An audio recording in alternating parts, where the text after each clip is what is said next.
Olá, abençoados! Graça e paz, bem-vindos ao canal da Graça Pura. Eu me chamo André Pimentel e estou às suas ordens. E mais uma vez eu digo a vocês como é bom ser preterista, como é bom ter essa interpretação a nosso favor, como nós estamos ressignificando todas as coisas. Glória a Deus por isso, glória a Deus, meu irmão, parabéns para você.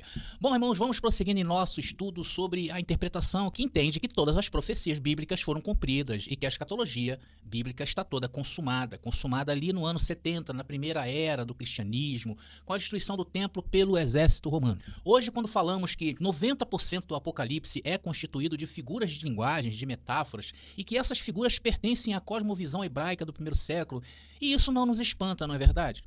Em cima disso, inclusive, fiz o livro, que é o Apocalipse, a Verdade Revelada, né, e o seu cumprimento no ano 70 depois de Cristo, onde eu mostro que todas as profecias deste livro foram cumpridas e não representou o quê? O fim do mundo. Tanto que estamos hoje aí, vivos, não é, abençoado, contando essa história. E agora chegamos ao Gênesis. E muita gente torce o nariz quando nós fazemos considerações da parte de Gênesis e tratamos ela como uma parábola. Existe até mesmo dentro do meio preterista pessoas que não gostam muito quando a gente toca no Gênesis. Mas, irmãos, a ideia é mexer com você. Porém, com todo o respeito que você merece, entendendo que cada um tem um posicionamento. Então, a ideia nossa, com essa mensagem reflexiva, é tirar-nos da zona de conforto. Porque precisamos estar em alertas. Costumeiramente, eu tenho falado sobre isso, que nós estamos em uma zona de ação, nós estamos em uma zona de alerta, diferente do sistema religioso, que está em uma zona de conforto. Lá eles imaginam que Jesus vai vir, é só pagar o dízimo, é só ir para a igreja, é só dizer sim para o pastor, tudo que ele fizer a gente aprova, né? Todas as ordenanças da igreja a gente não questiona. Enfim, assim segue esse povo nessa zona de conforto. Então nós temos pressa. Nós temos pressa em quê, André? Temos pressa para deixar essas informações para os futuros habitantes da Terra. Por isso não podemos perder tempo, temos que usar o tempo a nosso favor. E hoje, irmãos, temos a liberdade de pensar fora da caixinha religiosa. Então a ideia não é mais ver o livro de Gênesis como um livro que mostrou a criação de Deus em 7 dias, como Deus formou o homem, como esse homem caiu. Não é mais ver o dilúvio da mesma perspectiva que a tradição nos ensinou. Precisamos mexer nisto, irmãos. Porque não está certo pensar assim. Porque a ciência, como eu digo, ela toda hora esfrega na nossa cara povos antes de surgir o homem no Jardim do Éden. Antes que houvesse Adão e Eva, já existia povo naquele tempo.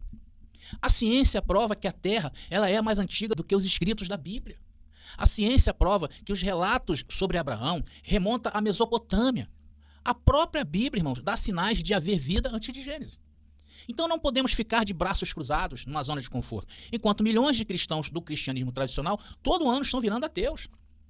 E nós não estamos sozinhos hoje. Muitos estudiosos, muitos teólogos sugerem também que Gênesis utiliza a linguagem figurativa para transmitir verdades profundas sobre a natureza de Deus, a humanidade e a criação. É isso que nós estamos em busca. Então essa abordagem ela permite uma maior harmonização com a ciência que aponta para uma história da Terra e da vida mais antiga e complexa do que a cronologia bíblica literal sugeriria. Essa interpretação, irmão, ela não diminui a importância espiritual dos textos bíblicos. Pelo contrário, ela pode enriquecer a fé ao permitir que os crentes apreciem a profundidade e a sabedoria das Escrituras em um contexto mais amplo. Para aqueles que aderiram ao preterismo completo, ver Gênesis e Apocalipse como metáforas pode ser uma maneira de honrar a mensagem eterna da Bíblia, enquanto se mantém aberto às revelações contínuas da ciência e da história. Isso é viver em graça. Isso é viver um novo e vivo caminho. Então, assim, ao considerar Gênesis e Apocalipse sob essa luz, é possível encontrar uma harmonia entre a fé e a razão, tradição e inovação, que pode proporcionar uma compreensão mais profunda e integrada do mundo e do propósito divino. Essa abordagem não é imposta como a única de ver as Escrituras, mas é apresentada como uma possibilidade razoável e enriquecedora para aqueles que buscam um entendimento mais abrangente da fé cristã. Então, a mensagem de hoje é continuar no tema do dilúvio, onde conseguimos interpretar já que Noé era uma pessoa muito importante daqueles dias, um rei, um senhor, um príncipe. Vimos que a arca, na verdade, simboliza uma cidade e que o dilúvio é um simbolismo de um exército que veio contra Noé e sua família, da mesma maneira como houve um dilúvio em Apocalipse. Houve um dilúvio em Apocalipse, houve também um dilúvio em Gênesis. Houve também um Gênesis em Apocalipse. Como também estamos tentando entender que Gênesis, os primeiros capítulos, trata-se de um Apocalipse. Então, se você não viu ainda as outras partes onde eu abordo cada um desses elementos do dilúvio, assista a nossa playlist que está aqui nas descrições do vídeo. Eu tenho certeza que vai ser enriquecedor para você e os seus estudos. Hoje vamos avançando nesse papo e vamos falar do arco-íris, pois um irmão aqui me perguntou se o dilúvio não foi literal, então o que foi o arco-íris? Olha, é uma pergunta de se tirar o chapéu. Então, onde Deus ali promete não destruir mais a terra, né, com a água, que esse é o efeito do arco-íris, é isso que vamos falar hoje nesta mensagem. Então, abençoado, vamos ver esse spotzinho aí dos lançamentos da Graça Pura e eu volto já em cima aqui com a mensagem, ok? Graça e paz!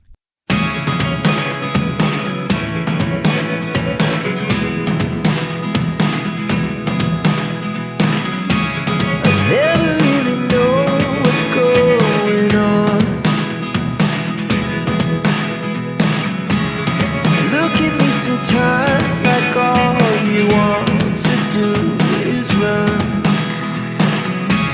Hear me out, hear me out. If all the things you know. Meus amados irmãos, minha família da fé, vamos então ao texto aí que vai nos ajudar bastante nessa ação reflexiva, nessa interpretação tremenda do livro de Gênesis e do arco-íris. Vamos lá. Diz o texto assim: sempre que eu trouxer nuvens sobre a terra e o arco-íris aparecer nas nuvens, lembrarei da minha aliança entre mim e vocês e todos os seres vivos de toda a espécie. Não usarei mais as águas para se tornarem um dilúvio para destruir toda a vida. Irmãos, depois que as águas recuam, Deus faz uma aliança com Noé. É isso que está dizendo o texto. Nessa aliança, Deus promete não destruir toda a vida com um dilúvio. E Deus fornece um sinal na forma de um arco-íris para marcar essa promessa. Isso é muito marcante na nossa vida, não é verdade, pessoal? Sempre que a gente olha um arco-íris, a gente remete justamente ao que Deus prometeu ao ser humano, não é verdade? Então, antes de trazer essa interpretação adequada a este texto, vamos só relembrar aqui com vocês que o termo nuvem de glória, vai ser importante eu relembrar vocês isso, é usada, né, em várias teofanias do Antigo Testamento e também lá no Novo, né, como a parúzia de Jesus, quando Jesus mesmo disse que viria em uma nuvem de glória. É importante lembrar, irmãos, que estamos debaixo de uma cultura hebraica. Essa nuvem é uma figura de linguagem, é importante você saber isso. Porém, com uma conotação no mundo físico, que são de fato o quê? Nuvens espessas de chuvas. Já viram antes de cair uma tempestade? Quando tá para se armar uma tempestade, nós olhamos para o céu e vemos o quê? Essas nuvens espessas, escuras. E aí, geralmente são marcadas por muitos trovões, relâmpagos. E no caso bíblico, geralmente acompanhada de terremotos. Também como acontece no mundo físico, né? Às vezes, antes de um terremoto, realmente se arma um grande temporal. Como indica o Salmo 18, versículos de 7 ao 14. Eu quero ler com vocês esse texto, apesar de ser extenso, mas eu vou ler, eu separei até em duas, porque isso vai nos dar uma ideia dessa teofania, essa imagem que eu quero trazer para vocês. Salmo, então vamos ler do versículo 7 ao 10. Diz o texto assim: então a terra se abalou e tremeu, e os fundamentos dos montes também se moveram e se abalaram, porquanto se indignou. Das suas narinas subiu fumaça, e da sua boca saiu fogo que consumia. Carvões se acenderam dele, abaixo os céus, e desceu, e a escuridão estava debaixo de seus pés. E montou num querubim, e voou, sim, voou sobre as asas do vento. Irmãos, o que nós estamos vendo aí em Salmos capítulo 18, ou Salmos número 18, porque Salmos não tem capítulo, tá? Salmo é um livro poético. Veja bem, o salmista está mostrando como é a visão dele em relação à teofania de Deus, pela história. Então, Deus, quando se apresentava em juízo, geralmente ocorria desta maneira. Vamos continuar agora dos versículos 11 ao 14. Diz ali, olha: faz das trevas o seu lugar oculto. O pavilhão que o cercava era a escuridão das águas e as nuvens dos céus. Ao resplendor da sua presença, as nuvens se espalharam, e a saraiva e as brasas de fogo. E o Senhor trovejou nos céus, o Altíssimo levantou a sua voz, e houve saraiva e brasas de fogo. Mandou as suas setas e as espalhou, multiplicou raios e os desbaratou. Isso é uma teofania. Isso é uma vinda do Senhor em juízo. E este juízo na Bíblia, não na tradição. Frequentemente ela era acompanhada por exércitos conquistadores e invasores.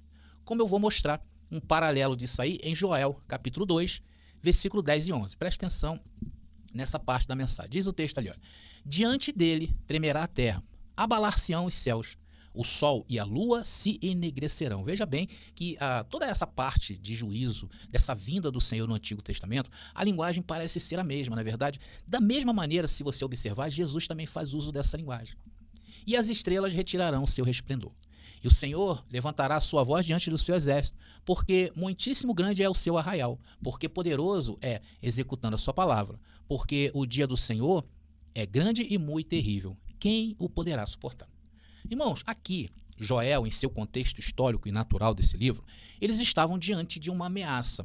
Inclusive, Joel usa até um outro símbolo de nuvem, uma nuvem de gafanhoto. E essa nuvem de gafanhoto, ela é também um símbolo de um exército invasor. E mais tarde, Israel cairia à espada pelos babilônios, né, os babilônicos, em 586 a.C. Era comum Deus deixar o seu povo quando ele estava vindo em julgamento sobre essas nuvens espessas. Era o juízo de Deus, essas nuvens espessas de chuva com outro exército estrangeiro. Versus quando Deus está simplesmente fornecendo chuva. Vocês entenderam aí essa parte que eu falei? Então era comum esse tipo de linguagem quando Deus vinha, né, sobre essas nuvens espessas de chuva contra o exército estrangeiro para trazer o seu juízo, para ferir a terra de Jerusalém, a terra prometida. Versus quando Deus está simplesmente fornecendo chuva. Ou seja, Deus deixa o seu povo, quando vem em julgamento com um exército estrangeiro sobre as nuvens de chuva, mas apenas fornece chuva quando não está em julgamento. O que estamos vendo em Gênesis, eu vou colocar de novo aí para vocês, o que estamos vendo em Gênesis é uma chuva que não é um juízo, porque já tinha ocorrido o juízo. Diz o texto ali, vamos ler de novo. Sempre que eu trouxer nuvens sobre a terra e o arco-íris aparecer nas nuvens, lembrarei da minha aliança entre mim e vocês e todos os seres vivos de toda espécie.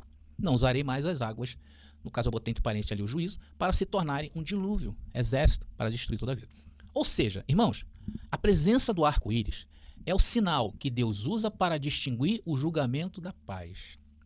Portanto, há chuvas que indicam um juízo, um dilúvio, com todos os seus precedentes destrutivos, e há chuvas que é apenas Deus irrigando a terra em paz. Esse é o sinal do arco-íris que vocês estão vendo aí em relação ao que Deus promete. Essa é a tradução. Vamos abordar a palavra nunca, que é usada no texto aí do arco-íris, que em algumas versões aparece e que pode trazer confusão. Vamos ver essa palavra nunca, que ela é citada em algumas versões na Bíblia, usa essa palavra. Aí mesmo nesse texto, só vou puxar lá do versículo 11 e o versículo 15. O versículo 11 diz assim, ó, e eu convosco estabeleço a minha aliança, que não será mais destruída toda a carne pelas águas do dilúvio, e que não haverá mais dilúvio para destruir a terra. Atenção, essas palavras que estão entre parênteses, existem versões que falam nunca, diz assim, olha, eu convosco estabeleço a minha aliança que nunca mais será destruída, toda a carne pelas águas do dilúvio, e que nunca mais haverá dilúvio para destruir a terra. E aí também é usada no versículo 15, nunca mais usarei as águas para se tornarem um dilúvio para destruir toda a vida. Então, abençoado, o mais racional aí nesse texto é usar a tradução de não do que nunca. Eu vou explicar por quê. As palavras em português, elas se parecem muito. Porém, irmãos, dentro do hebraico, a palavra ela tem vários significados. Por exemplo, nesse caso aí, é utilizada a palavra nunca, ela se chama ló. Ela é usada para negar. Essa negação é uma negação categórica e direta. Logo, se eu utilizar a palavra nunca, como nunca mais haverá um dilúvio, como sugere o texto, como é comum pensar, se eu utilizar essa mesma interpretação que está na nossa mente, em relação a nunca, aqui em Gênesis capítulo 9, versículo 11 e versículo 15, como está aparecendo para vocês, eu terei que usar necessariamente em todos os versículos onde aparece a mesma palavra. Ou seja, usar a mesma regra. Eu não posso ter duas sentenças, eu tenho que ter uma sentença só. Se eu usar esta regra para fazer essa interpretação, eu terei que usá-la nas demais. Como também se eu usar a outra interpretação, eu terei que necessariamente usar a mesma interpretação. Por isso, queridos, que eu me pego naquela primeira parte onde aparece aquela palavra que se está estudando. Isso é muito importante, porque dali, a partir do momento que você fez aquela interpretação, você lá na frente vai poder distinguir. Você vai usar a mesma interpretação daquela palavra que tu viu a primeira vez. Por isso, que eu já falei isso repetidas vezes, que a alma, para mim, não é eterna. Simplesmente por causa disso. Porque se eu for usar o mesmo termo que eu usei para fazer a interpretação da palavra tal, eu vou ter que usar lá na frente. Eu terei que fazer isso em todos os versículos onde aparece essa palavra aí. Ou seja, usar a mesma regra. Logo, algumas passagens irão ficar sem pé nem cabeça. Pois o nunca mais desse texto, se eu usar essa regra rígida, ela vai sair fora do controle. Vocês querem ver um exemplo disso? Olha só, aí mesmo em Gênesis, vamos muito para frente não. Gênesis 43, versículo 8. Olha só. Diz o texto ali, ó: envia o moço comigo, e nos levantaremos e iremos, para que vivamos e não, aí está a palavra alô, morramos, nem nós, nem tu, nem os nossos filhos. Então essa palavra alô, em hebraico, ela está presente no texto. Veja bem, se eu aplico a mesma regra usada em Gênesis capítulo 9, vou ter que afirmar aí que esse não é nunca mais.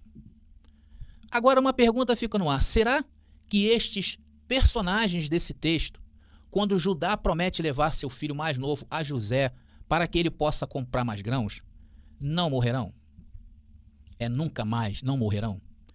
Porque o nunca mais do contexto do dilúvio para até os dias de hoje na nossa mente, sim ou não? Então, se a interpretação for a mesma aplicada, terei que dizer que esses personagens não morreram. Claro, queridos, essas pessoas não viveriam para sempre, porque podiam comprar grãos. Da mesma maneira, a promessa de nenhuma inundação é assim, desta maneira. E eu, sinceramente, não posso burlar os textos bíblicos. Se eu fizer, vira exegese. Eu só aplico onde me convém. Mas é assim que a tradição trabalha os textos bíblicos. E neste dilúvio de suplantações, né, nesse aí, você descobre o quanto você foi enganado. Você está entendendo por causa de que nós estamos fazendo, estamos mexendo com esses temas? Porque é muito importante, meu irmão, você saber disto, saber dessas regras. Se você aplicar uma regra de hermenêutica, de exegese em um determinado texto, você não pode ter outra sentença num outro texto, ainda que ele indique que quer dizer outra coisa. Logo, a palavra frequentemente traduzida como nunca tem um significado que sugere algo mais como não do que nunca mais. Em outras palavras, Gênesis 9, versículo 11 e versículo 15, não significa que nunca mais haverá uma inundação. Em vez disso, a mensagem transmitida em Gênesis capítulo 9, versículos 11 e 15, parece ser que não haverá mais dilúvio ou ataque estrangeiro se houver um arco-íris acompanhando a nuvem de glória. Vocês estão entendendo como a tradução era uma parte muito importante da interpretação bíblica? Deu para você entender, irmão? Vamos passar para outro personagem do dilúvio. Vamos falar dos animais e o que eles representavam. Vamos passar? Ou vamos recapitular para entender melhor? O que vocês acham? Vamos então recapitular essa questão do arco-íris e do nunca mais? Vamos fazer isso, depois eu só vou dar uma entradinha no próximo tema, que é entender que animais são estes da arca. Irmãos, preste atenção. A ideia dessa mensagem foi discutir o arco-íris. Porque dentro dessa abordagem em relação ao dilúvio, ela se torna, que nós estamos tentando trazer, que é uma metáfora ou uma parábola, logo essa figura do arco-íris, ela se torna problemática. Por quê? Porque Deus, ele prometeu algo, e que na nossa mente, para até os dias de hoje, que Deus nunca mais vai destruir a Terra por um dilúvio global. Então, essa leitura rasa do texto de Gênesis capítulo 9, promete ali, Deus promete de fato não destruir a Terra por água. Então, em primeiro lugar, nessa tentativa de interpretação, em primeiro lugar, eu lembrei a vocês que dentro da interpretação preterista, a nuvem de glória nas teofanias bíblicas, é interessante notar que elas são descritas frequentemente como espessas e acompanhadas de trovões, relâmpagos e terremotos, simbolizando a presença divina em momentos de julgamento. É isso que nós estamos vendo dentro do dilúvio. Então eu utilizei um exemplo claro, que é a passagem de Salmos número 18, onde se descreve a vinda do Senhor em meio a tais fenômenos naturais. O que depois eu fiz? Eu utilizei o Joel capítulo 2, que também ilustra a ideia de nuvens, só que desta vez é utilizada a nuvem com chuvas, não com chuvas de água, mas com gafanhotos, simbolizando um exército invasor. Então, abençoado, você vê que essa parte de interpretação bíblica dentro da cosmovisão hebraica, ela é muito rica e vai nos dando outros meandros de interpretação. E que isso, irmãos, refletiu ali de Joel, mostrei para vocês, que refletiu na história em si, como a queda dos hebreus para os babilônios em 586 a.C., um fato consumado e dito e assinado pela ciência, pela história. Logo entendemos que há nuvens e nuvens na Bíblia. Aqui a diferença entre uma nuvem de julgamento e uma nuvem trazendo apenas chuva se torna clara. Logo, o arco-íris utilizado na história de Noé, portanto, serve como um sinal de paz, diferenciando uma chuva comum de uma manifestação de julgamento divino.